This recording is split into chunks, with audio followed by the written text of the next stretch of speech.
जब professional life रंग लाती है तो पर्सनल लाइफ थोड़ी फीकी पड़ जाती है। गलत, बस बैलेंस जरूरी है। जैसे एक्स्ट्रा लाल और एक्स्ट्रा तेज एक ही चिली पाउडर में हो सकते हैं। नेचुरल रेड और तीखेपन का परफेक्ट बैलेंस है सुरुचि तेजा लाल चिली पाउडर। खाने में हो रुचि तो घर लाइए सुरुचि। नमस्कार, वीकेबी टॉप 10 में आपका स्वागत है। तो आइए देखते हैं देश और दुनिया की टॉप 10 खबरें।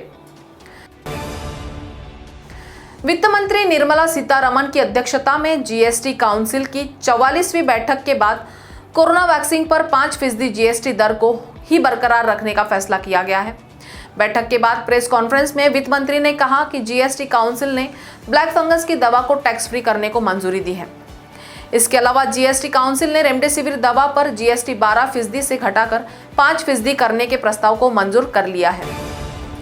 लक्षद्वीप के प्रशासक प्रफुल्ल खोड़ा पटेल के कोविड से निपटने की नीति की आलोचना करने वाली फिल्म निर्माता आयशा सुल्ताना के खिलाफ राजद्रोह और अभद्र भाषा के मामले में केस दर्ज किए जाने के बाद लक्षद्वीप बीजेपी के 15 नेताओं और पार्टी कार्यकर्ताओं ने अपना विरोध दर्ज करते हुए पार्टी से इस्तीफा दे दिया है। केंद्र शासित प्रदेश में बीजेपी अध्यक्ष की शिकायत पर ही फिल्म मेकर के खिलाफ प्राथमिकी दर्ज की गई है। पंजाब में अगले साल होने जा रहे विधानसभा चुनाव के लिए शिरोमणि अकाली दल और बहुजन समाज पार्टी ने शनिवार को गठबंधन किया। अकाली दल के अध्यक्ष सुखबीर सिंह बादल ने इसे पंजाब की राजनीति में नया सवेरा बताया, तो बीएसपी सुप्रीमो मायावती ने कहा कि यह राजनीतिक और सामाजिक पहल ऐतिहासिक कदम है। इस बीच अकाली दल के संरक्षक प्रकाश सिंह बादल ने मायावती से फोन पर बात की और जल्द ही पंजाब बुलाने की बात कही। दिल्ली से ट्रेन में सफर करने वालों के लिए एक अच्छी खबर है। उत्तर रेलवे ने दिल्ली मंडल के 8 प्रमुख स्टेशनों पर प्लेटफॉर्म टिकटों की बिक्री एक बार फिर से शुरू करने का निर्णय लिया है। हालांकि इस बार रेलवे स्टेशनों पर अनावश्यक भीड़ को रोकने के लिए प्लेटफॉर्म टिकट की दरें बढ़ाकर 30 रुपए कर दी गई है। जानकारी के अनुसार कोरोना वायरस की वजह से धीमी पड़ी रेल सेवा अब धीरे धीरे पटरी पर अपनी गति में लौट रही है। भारतीय चिकित्सा संघ डॉक्टरों पर हमलों के खिलाफ 18 जून को देशव्यापी प्रदर्शन करेगा, जिसका नारा रक्षकों को बचाओ होगा। संघ ने एक बयान में देश भर में अपनी सभी राज्य व स्थानीय शाखाओं से काली पट्टी, मास्क, रिबन, काला शर्ट पहनकर प्रदर्शन करने और स्वास्थ्य कर्मियों को निशाना बनाकर की जाने वाली हिंसा के खिलाफ जागरूकता अभियान चलाने की अपील की है। प्रदर्शन में रक्षकों को बचाओ के नारे के साथ पेशे और पेशेवरों पर हमलों को रोकने की मांग की जाएगी। भगोड़े हीरा कारोबारी मेहुल चोकसी को लेकर केंद्रीय अन्वेषण ब्यूरो सीबीआई ने डोमिनिका हाईकोर्ट को बताया कि 2018 में उसके खिलाफ भारत में गिरफ्तारी वारंट जारी किया गया था, लेकिन वह पहले ही वहां से भाग निकला। सीबीआई ने अदालत को इस बात से भी अवगत कराया कि चोकसी ने इस बारे में कोर्ट को झूठी जानकारी दी है कि जिस वक्त उसने भारत छोड़ा था उस समय उसके खिलाफ वहां कोई कार्यवाही नहीं चल रही थी। मेहुल चोकसी केस में भारतीय जांच एजेंसी ने शनिवार को डोमिनिका हाईकोर्ट में दाखिल हलफनामे में ये सारी जानकारी दी है। भारत में कोरोना वायरस से हुई मौतों की असल संख्या आधिकारिक आंकड़ों से कहीं अधिक होने का दावा करने वाले एक लेख को केंद्रीय स्वास्थ्य मंत्रालय ने गलत और कल्पनाओं पर आधारित करार दिया है। एक अंतर्राष्ट्रीय पत्रिका में प्रकाशित इस लेख में कहा गया है कि भारत में कोरोना से होने वाली मौतों की संख्या आधिकारिक आंकड़ों के मुकाबले 5 से 7 गुना अधिक हो सकती है। मंत्रालय ने कहा कि यह कल्पनाओं पर आधारित लेख है जिसका कोई पुख्ता आधार नहीं है। सऊदी अरब ने कहा है कि कोरोना वायरस महामारी के चलते इस साल 60,000 से अधिक लोगों को हज की अनुमति नहीं होगी और वे सभी स्थानीय होंगे।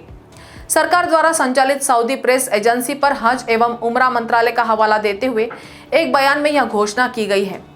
बयान में कहा गया है कि इस साल हज जुलाई के मध्य में शुरू होगा। इनमें 18 से 65 साल की आयु के लोग हिस्सा ले सकेंगे।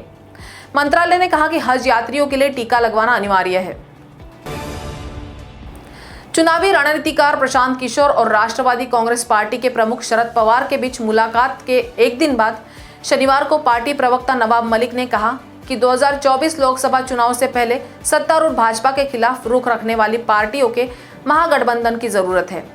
किशोर ने शुक्रवार को मुंबई स्थित पवार के आवास पर उनसे मुलाकात की। करीब 3 घंटे चली इस बैठक के बाद राजनीतिक हलके में अटकलों का बाजार गर्म है। हालांकि बैठक में क्या बात हुई इस बारे में पता नहीं चला है। मध्य प्रदेश के ग्वालियर में अपने घर से एयरपोर्ट जा रहे राज्यसभा सांसद ज्योतिरादित्य सिंधिया के काफिले को एनएसयूआई कार्यकर्ताओं ने रोका। सिंधिया ने समझा वे भाजपा कार्यकर्ता है, ऐसे में उन्होंने गाड़ी रोक दी। लेकिन इसके बाद जो हुआ उसने सिंधिया को असहज कर दिया। असल में इस दौरान एनएसयूआई कार्यकर्ताओं ने कार में बैठे सिंधिया को पहले सूती मालाएं भेंट की, फिर ज्ञापन नुमा कागज देकर बेशर्म के फूल उन्हें थमा दिए। लेकिन सिंधिया ने भी यहाँ पर दरियादिली दिखाते हुए फूल लौटा दिए, लेकिन ज्ञापन का कागज रख और सूती की मालाएं अपने सुरक्षा कर्मी को रखने के लिए दे दी। तो टॉप 10 के खबरों के साथ आज इतना ही। आपसे फिर मुलाकात होगी, तब तक बने रहिए वीकेबी न्यूज के साथ। नमस्कार।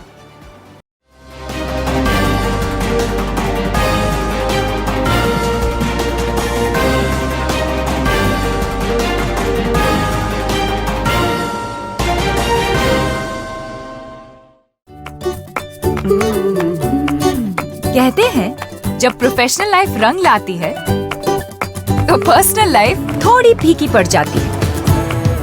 गलत, बस बैलेंस जरूरी है। जैसे एक्स्ट्रा लाल और एक्स्ट्रा तेज एक ही चिली पाउडर में हो सकते हैं। नेचुरल रेड और तीखेपन का परफेक्ट बैलेंस है सुरुचि तेजा लाल चिली पाउडर। खाने में हो रुचि तो घर लाइए सुरुचि।